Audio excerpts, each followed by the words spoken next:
Hello and welcome to episode 2 of Cric Lit, and we are here to talk about the Oval Test. And what a great match it was. Suspense, drama, it had everything, especially on the last day. Those 56 minutes on the last day, they were action-packed. In the end, India won the match by just 6 runs. I have got Chirayu Jain to talk about the match and the series. Hi, Chirayu. Yeah, yeah. So, hello, Vijeet. First of all, thank you for having me once again. And it has been one of the best test series I've watched in the recent past because not more than a year ago, there were people questioning the very existence of Test cricket or where there is Yes, still yeah, life left in Test cricket. But series like these are a gentle reminder that you know. Uh, it is the mother of the form of the cricket, the sport we play. So, Test cricket will remain alive, and even with a younger side, both teams are younger, by the way, because exactly. England also are entering into a major series without the likes of James Anderson or Stuart Broad, because they were the heavyweights of their pace attack, but they don't have them now. Cook is not there, Johnny Bairstow is not there this time around. So it was obviously a very going to be a very neck to neck series, but the way both the teams put up a show in all the 5 games, and to have an end like this, I mean, it was absolutely amazing. I was watching the match live, and day by day, once the stumps on day 4 were called, I still had that belief that Indian team may just pull it off somehow, and which is exactly what happened. We saw Jamie Smith succumb to pressure. I think it was pure pressure because the ball was swinging a lot. We don't expect the a Yeah, ball more than 75 overs old to do a lot yeah, of movement, but exactly. it actually did, which is the conditions really helped. It was so overcast, and I think it was a lot of windy as well, because we could also see some late movement in the ball after it had passed the batter.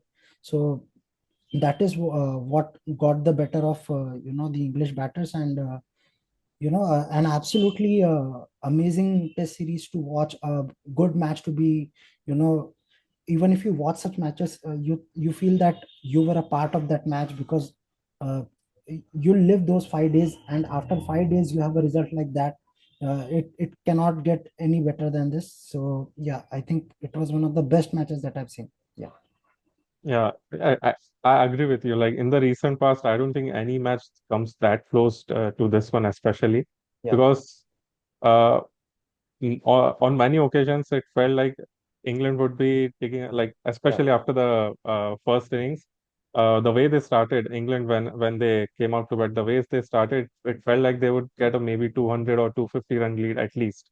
So, but yeah, that didn't happen, and that gave India actually a good chance to come back because I think the lead was just 23 for England in the first innings, and India were back in the game and they batted really well in the second innings, yeah, and when you put up a 370 plus run target, of course you back the batting team, the one yeah, who set the target up. But again, as we have seen with the Bazball with England, even in the first test at Headingley, like even yeah, 370 plus or maybe 400 would not be safe when it comes to England. yeah, So yeah, no, like everyone expected, like India might pull it off, but again, the way England batted at one stage, it felt like it would be easy yeah, peasy again for them, just a repeat of Headingley. But in yeah, India, like the Indian bowlers, Siraj, Prasidh Krishna, and even Akashdeep, they bowled their heart out, and they yeah, really made a game out of it. Especially yeah, when Root were playing. After that, like that Rook's wicket actually changed the game. It actually gave India an opening, and suddenly after it, the ball was doing a lot as well. yeah, So it it, yeah, it was some kind of coincidence, or maybe actually the conditions just dramatically changed around that time. We are not sure, but yeah. And again, the last day, I just can't, like, I'm still thinking about whatever happened on the last day. Like the first two balls going for four, and then Jamie Smith fiddling on the offside, and eventually nicking yeah, one, and all those things. Like those 56 minutes had a lot of drama, and I think all Indian cricket fans were hooked to the match at that stage. yeah, yeah, So yeah, great last day. Great last day for Test cricket, as you just said. Test cricket, it won't die. even though it takes a lot of time, maybe some periods could be boring in between, but Yeah. it actually tests players' patience, how they tackle with those particular situations, micro situations, and how they go about it. And it also gives, even like the team which is behind the game, it gives them a Mm. lot of time to even make a comeback. So yeah, Yeah. Test cricket, it's the ultimate form of the game, and yeah, it won't die. And we would love to see such more performances later on. Yeah. And one more thing, Absolutely. many people expected, like with the way the match was going on the last day, many expected that it can be the third tight test as well. So Yeah. did you think about it as well, Chirayu? Just for a fraction of second, that thought had come because Atkinson had hit that 1-6, and suddenly England needed less than 10 runs. So it is always a possibility, but if it would have been a tight test, it would have been really a heartbreaking moment for Indian fans, Yeah, because we would have lost the series. Because exactly. even though the match would have been tight, the series would have been lost, and because of that brilliant Yorker, that execution, it was a little slower through the air. So he executed it perfectly, and just before that over, the over in which Atkinson's wicket fell, the over before that, he executed a similar ball, but Atkinson got an edge, and Jurel somehow saved it. So the way he executed that slower delivery, we could obviously see that it took him a lot of skills to be able to master that ball. So Yeah, yeah, so talking about the series, Chirayu, let's talk about the key performers from it. From it, yeah, we have got Shubman Gill, the highest run scorer, 754 runs, with Joe Root coming second at 537, which is again yeah, quite a big difference between one and two. And when it yeah, comes to bowling, Siraj, as you predicted before the series, Siraj would be the highest wicket taker, and he was with 23 wickets. And yeah, Josh Tongue came in second with 19. And when it comes to another interesting statistic is that Indian players, they top both the fours and sixes chart, yeah, which is Rishabh Pant with 17 sixes and Shubman Gill with I think 89 boundaries if I'm not wrong. So a yeah. lot of boundaries were scored. And apart from these two players like Gill and Siraj, who were your key performers from the series? I think for Gill, this has been a series of recognition for him, because he was entering the series as a captain for the first time when you're 25-year-old, playing your first series in England. And just before the series, the press conference before the series started, he had told everyone that he wants to be the best batter in the series, and which is exactly what he delivered. So there was not just an airy talk, he actually had that confidence in him. And people initially said that he was scoring runs only because they were flat tracks, but when it came to the fourth test again, when the conditions were tricky, he once again stepped up and scored that important century. uh, and his batting with KL Rahul, I think that was one of the highlights for me. Yeah, because KL Rahul also has batted so well. Because as an opener, we have always lacked that one guy who's always very calm, very composed in his approach. But the way KL Rahul just batted, I think he also has had a couple of centuries, and as many half centuries as well in the series. Again, 500 plus runs, 500 plus runs for Jadeja. But when you look back, I think Gill, I think Gill has made his best performance of his career so far. I don't think it will be very easy to replicate that once again. He almost broke the record of Bradman, broke a few records of Gavaskar, VVS Lakshman, and a lot of people. So it just really shows that the kind of belief that the management has put in him by making him the captain, and he's repaid the faith that they showed in him. So I think it was an absolutely brilliant display with the bat by Shubman Gill.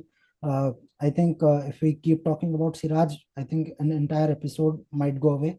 So because uh, he has played all the five test matches without Yeah, any workload drama, yeah, and actually. after the game, one of the journalists asked him at the press conference, "How is your body?"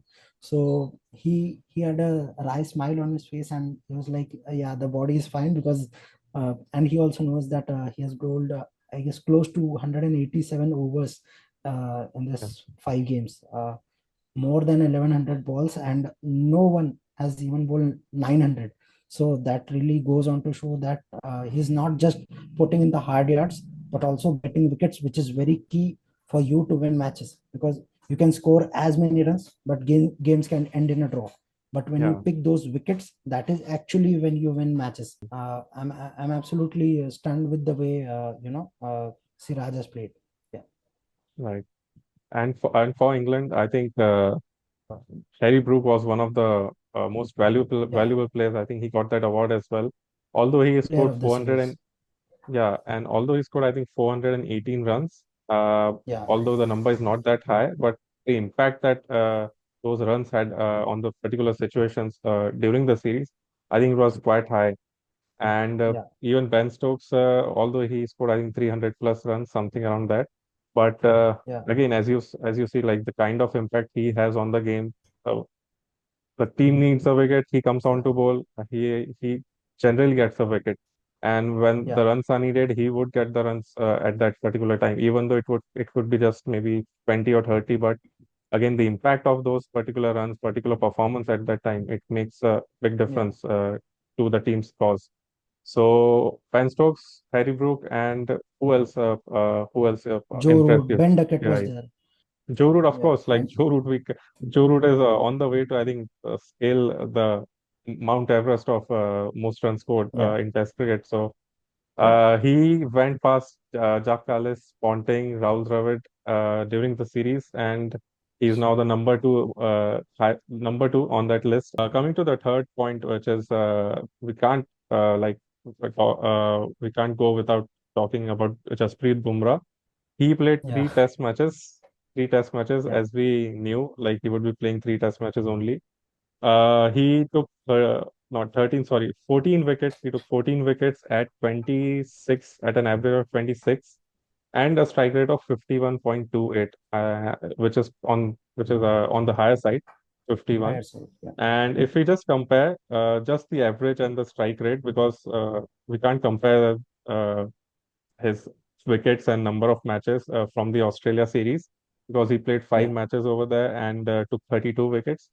So if we yeah, just look at the average and strike rate from that series, so he had an average of 26, exactly 26 in this series, and compared to Australia, which was 13.06, a yeah. half, So exactly like half of that, almost a half of that, and strike rate yeah, of 51 in this series with 28.37 of the Australia series. yeah, So that's a yeah, marked difference from from his performance in Australia. yeah, Indian fans seeing him in Australia, I think they expected quite a lot from him in England, the way because he has experience of bowling in England as well. yeah, So yeah. Indian fans expected a lot from him. Do you think Jasprit Bumrah's performance was under par for this series?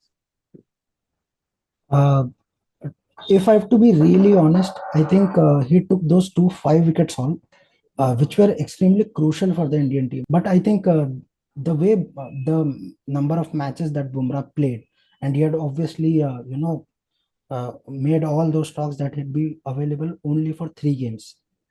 So I think there was some discomfort he was facing, but BCCI was not willing to be open enough about it, because they may be as a part of the strategy or whatever you can call it. But if Bumrah was quite vocal about him being available only for 3 games, uh, he took 2 5 wickets hauls, but India, obviously did not win those games, and that is actually where it started to hurt, because in the first test we saw that in the first innings he bowled pretty well, but in the second innings I think he went wicketless, and that is where actually Ben Duckett hit that 149 150 runs, and eventually won them the game, because that game was sort of, we could see that Bumrah wasn't not in his complete rhythm throughout the game. Even if it is a 5 day fixture, all the matches went to 5 days, fifth day, and when Bumrah came into bowl on fourth or fifth day, we could see that he was not as effective, because his body might have taken a little toll of the workload that he has had, and there has been, I think it has become a bit too much to handle to even for the Indian team, because if you are Yeah, saying that your best bowler is available only for 3 games and he is not exactly. available for a game where it is a series decider, if you don't win the fifth test, you might be out of the series, you might lose the series. So even if it meant for Bumrah to take part in the fourth test, you know, India were not playing any test match at least until October, which is the next test series against West Indies, and he could have very well taken a rest from one of the games of the series, because this series, what is important at the moment, you will see at the moment and not too far ahead in the future.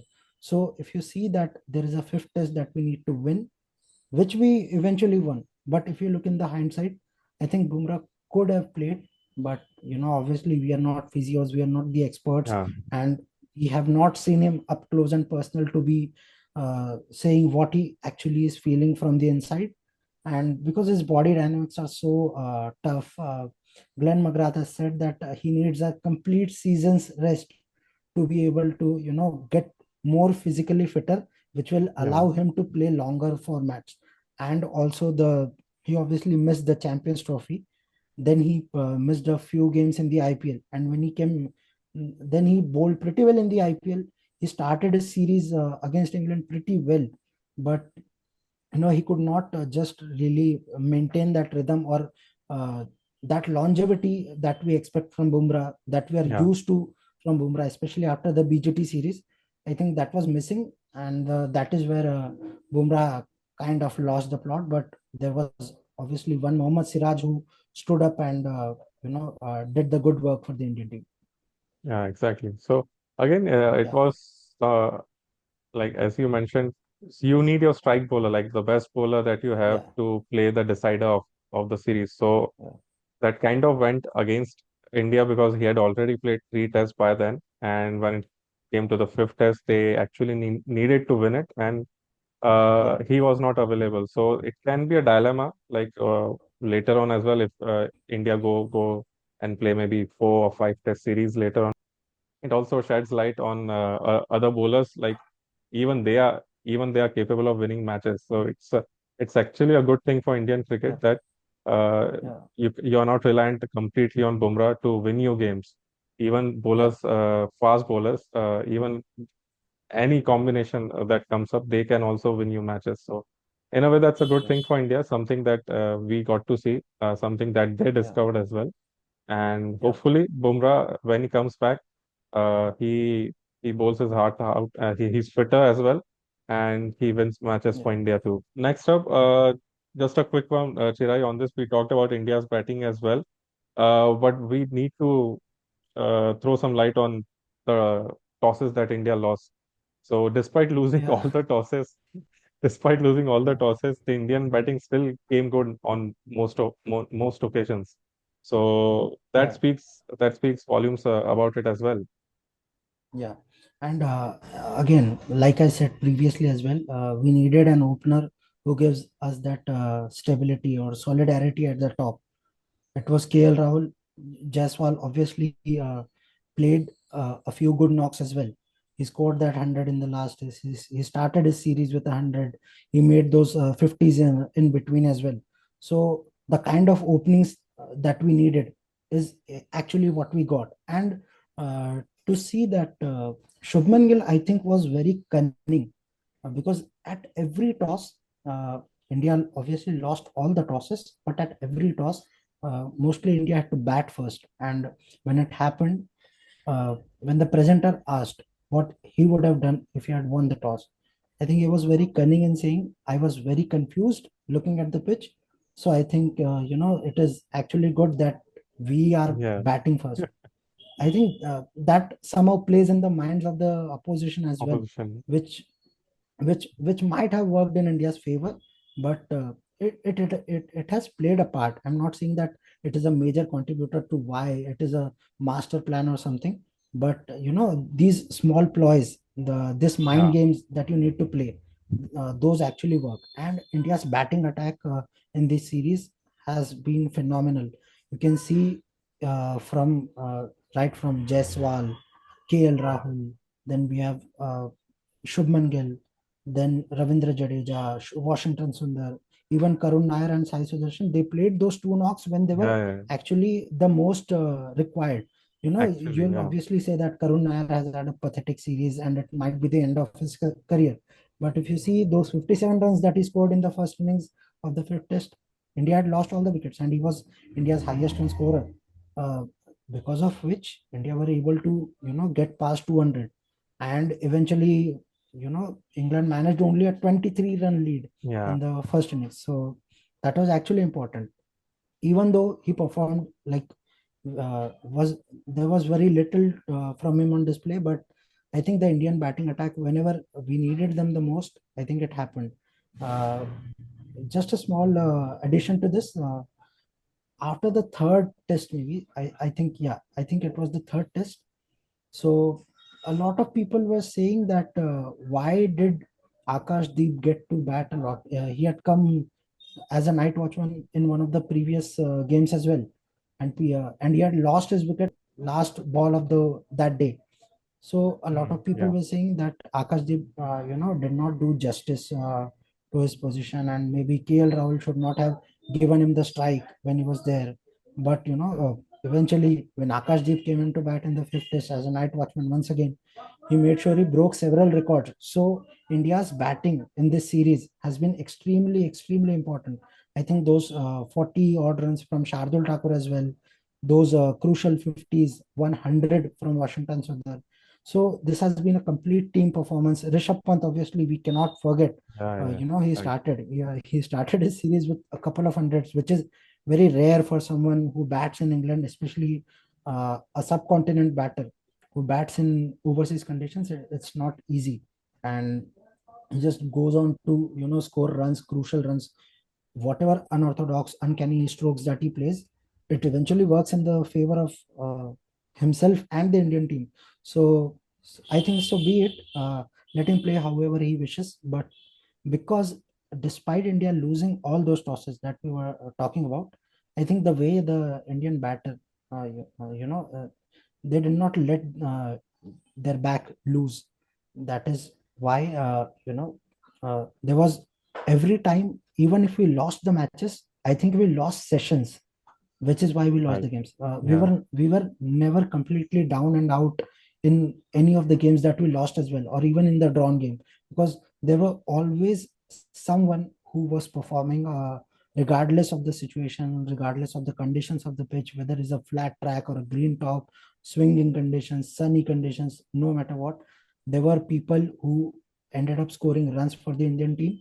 And if I think if you look at the top 10 scorers from this series, I think seven, at least six or seven will be Indians.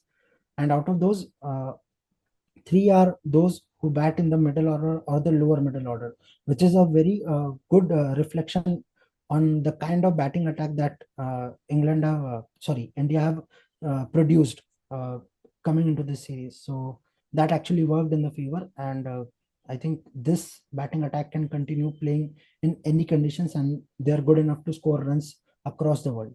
That is what I believe. And Chirag, coming to the last two questions for this episode.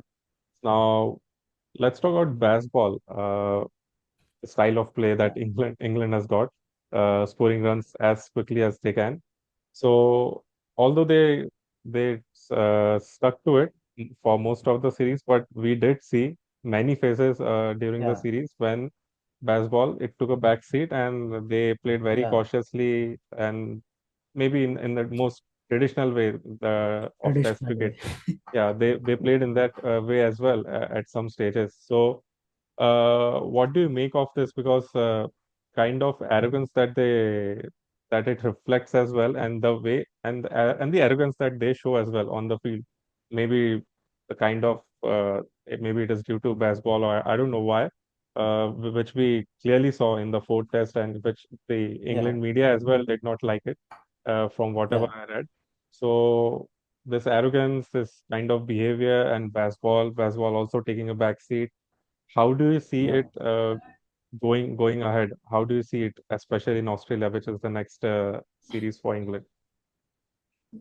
So first of all, I think in the first episode as well, I talked about this, that despite having so much hype around baseball, like all the talks, all the, what I if I look back at it now, I'll say it is pure clownery and nothing else. Because despite all those talks, England haven't even qualified for even one World Test Championship final.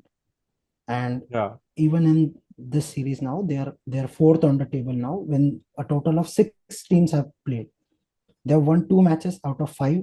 So if you are having a win percentage of 40%, how in this world can you call it a successful technique, or a series that has brought you so much results? Because if it would have brought results to the table, you would obviously win. You'll win and end up being in the first top two of the WTC cycle, at least when you're playing close to 20 test matches in a cycle. So all this, I find it utter nonsense. Because you saw that you are on the verge of maybe losing the series, or you want to save the match, yeah, so you move back to your traditional way. But exactly. Ben Yeah, Stokes and Brendan McCullum have always been quite vocal about, no matter what the situation, we'll stick to baseball and we'll extract the result out of the match. But when they actually wanted to get a result, they had to move back to the old or traditional way. I don't know why we still called it old and traditional, because it is the way test cricket has been played. Just because England think that they have brought some kind of revolution to the table, does not mean that you know uh, we are looked at being a bit backward on our approach. Because even our players have been very good in terms of their scoring rate. There yeah, are certain players in every team who exactly. can score at those quick rates, maybe 70 or 80 strike rate. 80 is still a lot, but I still believe that 70 strike rate, 80 strike rate. There are players in Indian team. There is Washington Sundar, there is Rishabh Pant, who can score those runs. Even Yashasvi Jaiswal is quite aggressive from the first over itself. So every team must have that balance. Even if England want to play that whatever you called it, baseball, or the new way to play cricket. So I think if they really want to live up to it, then they should not move back to playing a certain way when they see that they're losing the match. Because the way they've said that we'll stick to it no matter what, we did not see it happening. Yeah, So that is true. why I call it nonsense. I can call it double standards. I can call it clownery. I can call it whatever I want. But uh, you know uh, England should play cricket, and let, without talking a lot around baseball or the way you want to play. You can just play and not talk about how we want to play. Just enter the match and play the ball, play the session, play the day, play the match. And you should not play the baseball way, because it certainly hasn't worked your way. Because Yeah, if you see, a test match is a game of 5 days. Every session, the match can turn its head anyway, either way. It can move into a draw, it can move into a win, it can move into a loss. So you have to play the situation, play the ball, play the over, play the day, play the hour. It uh, A game of cricket, especially in test, I think is built brick by brick. You cannot have a tower standing tall on the day one itself. It takes time. So yeah, that is the way that I feel they should play. They won't, because obviously they have adopted this approach, and have made all the talks around how we are bringing revolution to test cricket, which clearly does not reflect even after 4 years of bringing up that revolution. So I don't think you know I there's no absolute dissatisfaction in terms of the approach that they have adopted, but the results are still 50-50. And which is why I think it is a good time for England to reflect whether this technique, whether this style of play is actually working in their favor, because it is clearly not at the moment. Yeah. yeah, yeah, exactly. So, even at times when starting from the first match, the wicket which we saw at Headingley, it was flat, and Yeah. when when the when both the teams batted on it, I felt like is this going to be the case like for the whole series or what? Because seeing Yeah, those kind of pitches in England is not normal actually, and it's all due to yeah, baseball. It's all because they want their batters to play freely, score runs freely, and be comfortable. That's why those kind of pitches are being made.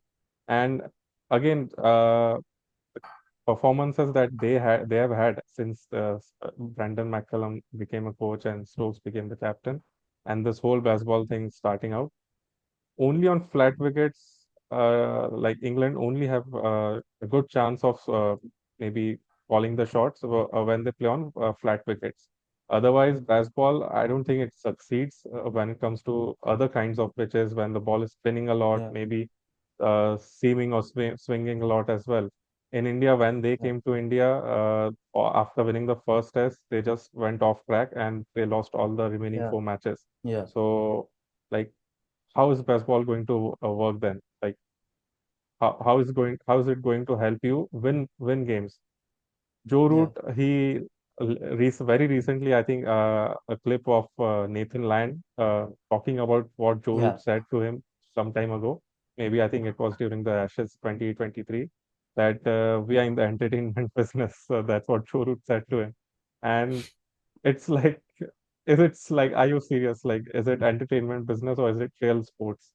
So, yeah, the kind of things that England have said since this Stokes and McCullum era started, it's quite weird. Like Test cricket, they try to show off that they are the torchbearers of Test cricket now. They are the saviors of Test cricket probably, but that's all. I think, as you said, maybe I don't want to use a harsh word like nonsense, but it's something like okay, I don't know what on what plane it you're is on, but it yeah, is beyond us. I know, Yeah, yeah, it's really beyond us what they're doing, but yeah, I'm very, very much interested now. I think with this result 2-all in India and England, I'm very much interested and very like looking forward to it already. Like what they will do yeah, in Australia later in the in the year, Ashes.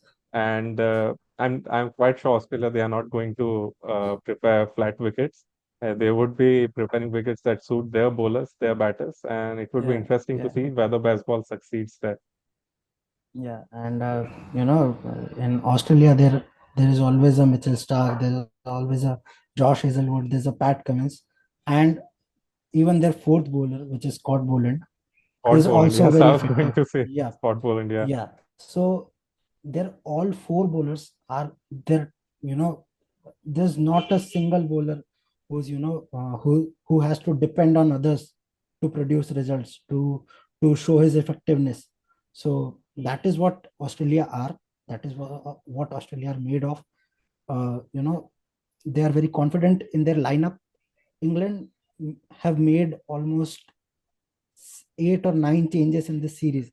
They brought in Atkinson, they brought in Archer, they brought in Overton, they brought in Liam Dawson, Shoaib Bashir. Their bowling attack has, changed a lot. Yeah. But their one batter who has failed throughout the series, which is Zach Crawley, I think that 84 kind of in the fourth test kind of saved him. But I don't know on what basis was Zach Crawley continued for so long, and your bowlers are you're changing your bowling attack in almost every match. So that is not how you win a series. You might win a game, but you can't win a series, and which is exactly what is happening now. They haven't won the series, they've drawn the series, they could have won a few games, but because of having a lack of good bowlers, they ended up losing this match. And I don't think they'll have so many options when they go to Australia, because you have to pick only 15 or 16 members who travel, and it won't be easy for a visiting team to call up for injury replacements. So whatever you want to have, I think they will have to be very prepared. Unfortunately, there were a few injuries due to which players could not play, but still there were a lot of bowling revamps made to their attack, which eventually costed them to not win a series, which pretty much looked in their hands at one point of time. Like India playing four test matches now in before the year ends, and all those four Yeah, matches are at home now. Two against yeah, West Indies and two against South Africa. So let's talk about the way forward for India because after this series, one would think like playing at home would be quite easy peasy again. quite easier. Uh, Yep. yeah, but we remember what happened last year when New Zealand Yeah. came. So Yeah. it's not going to be a cakewalk, but it can be easy, but it's not going to be a cakewalk, even with West Indies as Yeah. well, who have got a very good Yeah. pace attack as well. So although Yeah. conditions would be much more favorable to spinners. But Yeah. West Indies, we can't really discount them. They can turn up even in Yeah. Test cricket and do magical things. And the They same did that in goes, Australia. yeah, exactly. And the Yeah. same goes for South Africa as well. They have a very strong team, WTC champions, current champions. Yeah. And in a way, I'm just thinking, like just two Test matches against them it doesn't do justice to Test cricket actually Yeah. for both for fans of both the sides. So in any case, like whatever it is, like we can't help it, but it's going to be a good home test matches at home, Chirayu. Yeah, absolutely. The first game is in Ahmedabad, which is, I think, roughly 2 months from now. It begins, I think, 2nd October, which is again a festive season. We usually begin our season somewhere around September, but this time it is going to start in October. Two test matches against South Africa, against West Indies. I think there will be a lot of changes to the entire lineup, because I think Sarfaraz Khan, I think he'll be back to the setup. Obviously, he has to be there because he has done nothing wrong. I think Abhimanyu Ishwaran might just get a game because it is against a slightly weaker West Indies side. So they might give him a chance. Uh, there will be, we don't know whether Rishabh Pant will be fit and fine for this for that match. And if you are really concerned about Jasprit Bumrah's workload, I think he can also be given a break for this at least one of the games, Yeah, if you say so, probably. Yeah. because I don't think he'll also be taking part in the Asia Cup, which is in around 1 month from now. Hmm. So I think Asia Cup will mostly have Ashdeep Singh as the leader of the pace attack. There will be a Hardik Pandya. There might be a Mukesh Kumar or an Avesh Khan. So I think the pace attack is pretty balanced right now, because one thing is sure, that we are playing teams like UAE, Oman, and Pakistan. You know, in T20 cricket, everything is possible. Yeah. So I think our bowling attack is sorted. But coming to the Test series once again, home series, you'll go with three spinners definitely: Kuldeep Yadav, Washington Sundar, and Ravindra Jadeja. These are the three first names that come to the mind right now. And I think Kuldeep will have a much bigger role to play. He had to warm the bench in this series, but when he takes the field in Ahmedabad, I think he'll have a much bigger role to play. We saw Yeah, that in definitely. the series against England, the home series in 2024, when Kuldeep was the highest wicket taker with 28 odd wickets. So I think he'll once again have that, the command in his control. Uh, uh, I think it is it is not going to be a very, injustice if I say that India is going to whitewash the West Indies and then probably put up a fight against South Africa as well. I think South Africa might be 1-1 or maybe 1-0 in any team's favor, because but India we rarely see draws, because matches end in Yeah. 3 or 4 days. So in case there is scope, I think South Africa, we can do 1-1. The match is in Guwahati. Guwahati is hosting a test match for the first time. It hasn't happened, Guwahati hasn't hosted a test match ever. So we don't know how will the pitch behave for 5 days. Yeah. But one game is in Eden Gardens. There were initially plans that one of the games might be a pink ball test, but it is not happening right now. And we'll certainly have to see, like, the attack that Shubman Gill goes with when it comes to home series, because his assignment in England has been largely a successful one. Even if not successful, it is not something to be looked down upon. Certainly not. Yeah, yeah, But of in home course. series, he can obviously establish his authority as India's test captain for the longer future, maybe 4 or 5 years or maybe 6 years, who knows. So I think this series against West Indies will be a perfect start for Shubman Gill to lay the platform for home series, especially in the red ball format. So I think very spicy things coming up, and I'll once again be looking forward to watching at least one of the games since they are at home. Yeah, That's good. So yeah, four test matches in India against West Indies and South Africa in 2 months' time. So let's uh, let's see what happens over there. Hopefully, India doesn't get the same kind of result that they got against New Zealand, and yeah, they carry on this momentum that they got in England. So yeah, that's all. That's all for this episode. Thanks, sure. Chirayu, for joining. It was a Yeah, lovely yeah. chat, All, and yeah, yeah, hope to see you again for the future yeah, episodes. yeah, yeah. Pleasure is always mine.